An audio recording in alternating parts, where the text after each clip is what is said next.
আমাদের বিডিআররা ছিল সাহসী বিডিআর, যারা প্রতি সন্ধ্যায় সন্ধ্যায় বিএসএফকে চ্যালেঞ্জ করত। আমরা সেই বিডিআর আবার ফেরত চাই। বাংলাদেশ নামক রাষ্ট্রের বিরুদ্ধে ভারতের যে ষড়যন্ত্র, এই ষড়যন্ত্র প্রথম শুরু হয় এখানে বিডিআর বিদ্রোহের নামে। যদি বিডিআর বিদ্রোহ বলি, বিডিআর হত্যাকাণ্ড বলি, তাহলে বলতে হয় সেনাবাহিনী ভার্সেস আমাদের বিডিআর ভাইরা লড়াই হয়েছে। কিন্তু এটা আমরা সবাই বুঝতে পারছি এটা একটা ষড়যন্ত্র, ভারতীয় ষড়যন্ত্র। তাই আপনাদের কাছে অনুরোধ, এইটাকে পিলখানা হত্যাকাণ্ড আপনারা বলবেন।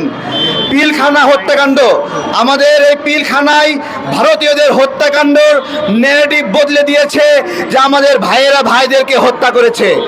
এইখানে যে একটা ষড়যন্ত্র, তার প্রমাণ কিছুক্ষণ আগে আমাদের এখানে আমাদের বোন সেনা কর্মকর্তা তানভীর, তার ওয়াইফ এখানে আছেন, ওনাকে নজরদারি করছে সারাক্ষণ, এবং এইখানে এসে ওনার ছবি তোলে,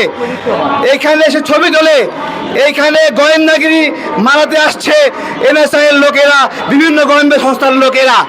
আমি বলবো এরকম কাজ করেন না, আমরা কিন্তু আপনাদেরকে আটকায় রাখবো। আমরা এটা এমন একটা উদ্যোগ নিয়েছি যেখানে নির্দোষ বিডিআর সদস্যরা মুক্তি পাবে, যেখানে প্রকৃত অপরাধীরা সাজা পাবে। এবং আমি ঘৃণা জানাই যখন সিদ্ধান্ত নিয়েছিল যে তদন্ত কমিশন হবে না, অর্থাৎ শেখ হাসিনা যাদের নামে মামলা দিয়েছে তাদেরকে দোষী সাব্যস্ত করা হবে। আমার কথা, শেখ হাসিনা হত্যাকাণ্ড ঘটিয়েছে, তাহলে শেখ হাসিনা যাদের নামে মামলা দেবে তারা কেমন করে দোষী হয়, এইটাই আমরা বদলাতে হবে। প্রকৃত অপরাধীকে ধরতে হলে ওইসব মামলাকে রিভিউ করতে হবে, রিভাইজ করতে হবে, নতুন করে মামলা করতে হবে।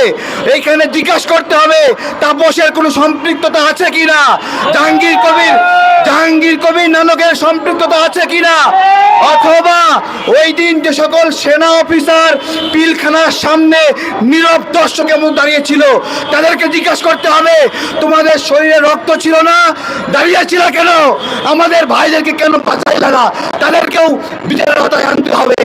তাদেরকে কারা কারা আদেশ দিয়েছিল চুপ করে বসে থাকো, সেইটাও খুঁজে বের করতে হবে, সেই দিন প্রকৃত বিচার হবে।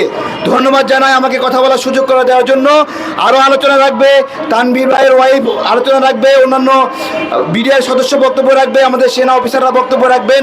আমি চাই বাংলাদেশের সেনা অফিসার, বিডিআর সদস্য সবাই মিলে ঐক্যবদ্ধভাবে এই যে ষড়যন্ত্র, এটাকে মোকাবেলা করতে হবে। এবং আমাদের বিডিআররা ছিল সাহসী বিডিআর, যারা প্রতি সন্ধ্যায় সন্ধ্যায় বিএসএফকে চ্যালেঞ্জ করত। আমরা সেই বিডিআর আবার ফেরত চাই। এইটা বলে আমার বক্তব্য শেষ করছি। ধন্যবাদ।